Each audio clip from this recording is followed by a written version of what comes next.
I went back the next year and went on an extended tour with a lovely lady called Allegra Pacheo, I think it's her name.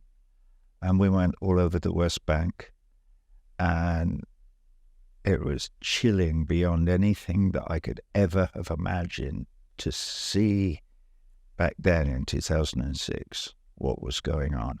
And the absolute disdain and disgust with which me with the British passport in a UNRWA vehicle was treated by all the young Israeli border guards and people.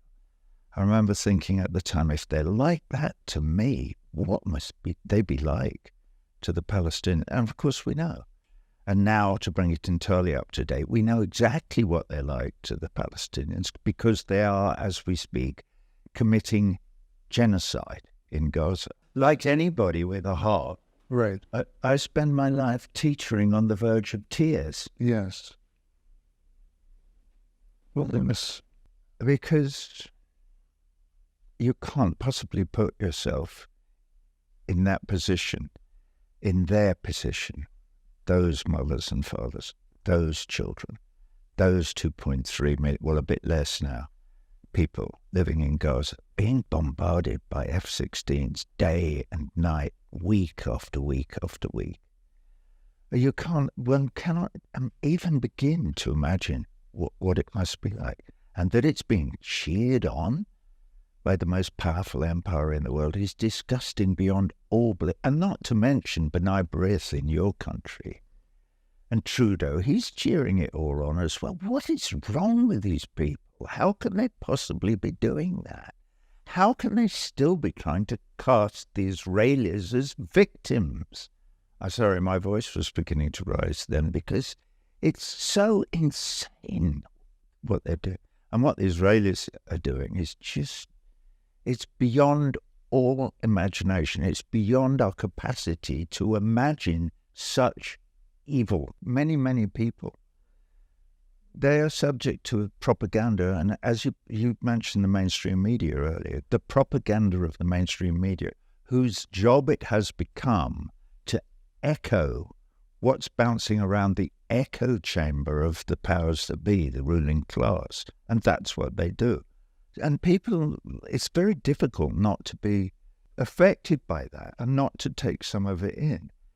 But it is extremely dangerous because it is propaganda. And we all know how this all got developed in the last 150 years or so, with people realizing that if you hold the key to the dissemination of information, i.e. the media, well, then you have all the power, goes back to Voltaire, to the Enlightenment. Wise men have been writing about this now for like several hundred years, but it's hard for the wise things to get through to us ordinary mortals. My heart and my brain are so full of all the political as well as the humanitarian machinations of the Gaza question and the Palestine question right now, that I find it difficult to escape from it. And all the bullshit that I'm experiencing in South America with them they just tried to cancel my show tomorrow here in Santiago in Chile, where I know I'm enormously popular, not just because the shows are sold out, they were in Buenos Aires as well.